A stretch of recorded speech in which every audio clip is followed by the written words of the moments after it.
I had a friend from college that actually we're still friends today. We still talk to this day. He's a laid back guy, about 5'10", red hair, average build, not like wore glasses, real laid back, easy going. He told me he went to alternative school for fighting his freshman year of high school.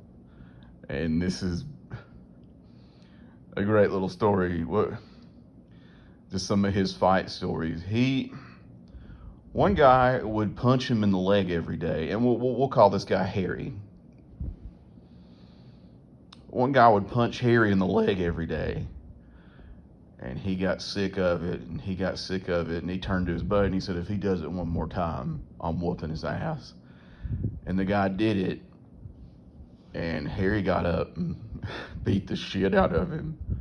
And the teacher'd been gone from the room, and he got done, and the teacher came back, and the guy kept staring at him, talking shit, so he fought him again. And that's the one that got sent to alternative school. But there was another one where this guy went up to him and said, hey, Harry, give me money. He said, man, I don't have any money. If I give you money, I won't have any money. Give me money, you little bitch. And Harry just beat him too. And then the other one, and this is my favorite, this is my friend's favorite. Harry left to go to the bathroom, and he came back, and his backpack was missing. And he turned to the guy next to him, hey man, where's my backpack? Wouldn't you like to know? I hid it. He said, man, that's great prank, you got me. But where is it? The bell's about to ring, I need my backpack. He's like, I'm not telling you. He said, I'm giving you one more chance to tell me.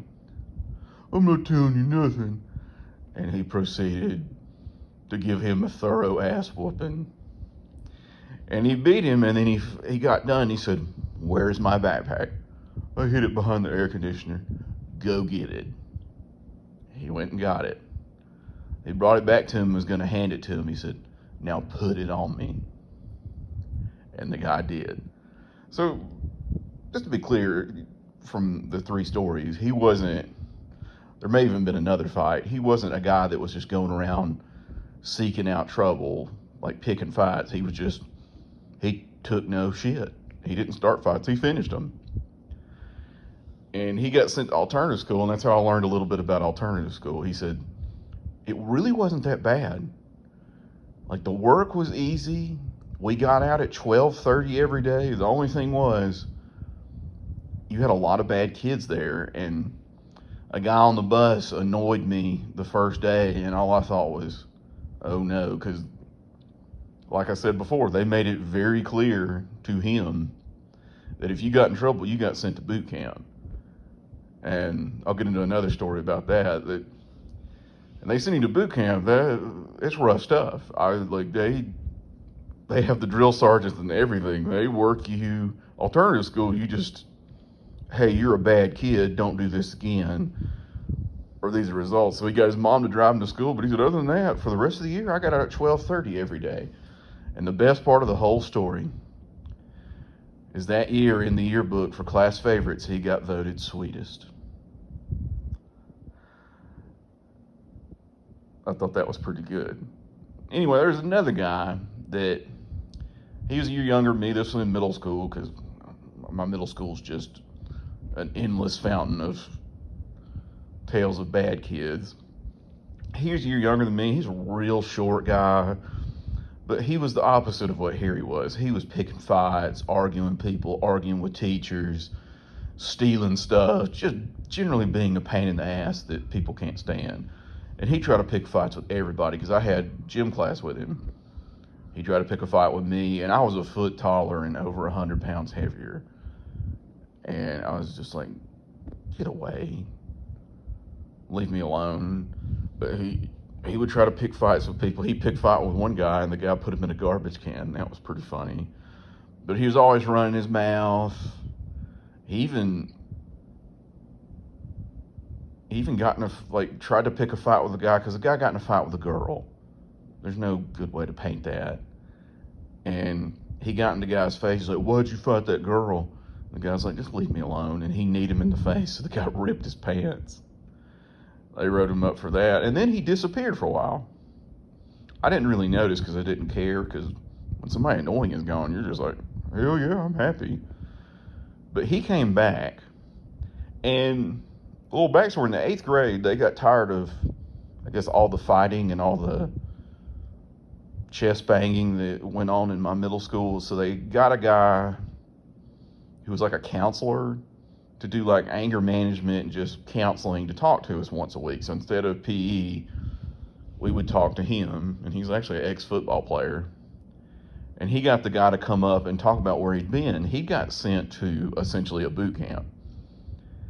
And I learned all the horror stories about that, because he said he was a lot more humble, a lot more well-spoken. Because I think he said he came in all big and bad, thought he was, and his bunk mates taught him differently really quickly. Because down there, like, they pull stuff where if you do something wrong, they punish your bunk mates, and they thank you by knocking out several of your teeth, because he really was missing some teeth. So after about a week, he figured out he needed to shape up. And he just told us some of the stuff they had to do. Like, he had to do like 100 push-ups, and then he had to work his way up to 200 push-ups. Like, it's a ridiculous amount. Like, even for a little skinny fit guy, that's a lot of push-ups. And then you had to do trust falls where people fell from a distance while you locked arms. And if your arms came apart, that was just tough break for the people. And they talked about some other stuff and having to run. He talked about 14-hour work days. He said, it was rough. He said, y'all don't want to go there.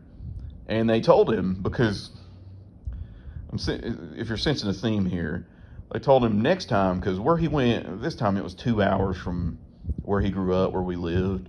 So if he got in trouble again, they were to send him even further away from home, and he'd go even longer, because he got in trouble in the first week and had to stay longer. But he came back, and it humbled him up nicely. So boot camp really did work.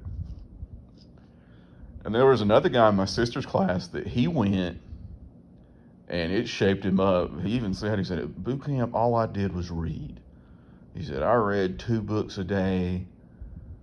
He said, because that's all there was to do. He said, now that I'm back from boot camp, I read 1 page a night. They sent him, and it didn't really work. So just keep that in mind. And then there's another guy I knew, he got in trouble, and he got sent to something similar, and it was rough. You don't want to go there. So just got to be careful in school. They'll always send you to a worse place. Of course, I think if you mess up in enough of those camps, they finally just send you to jail.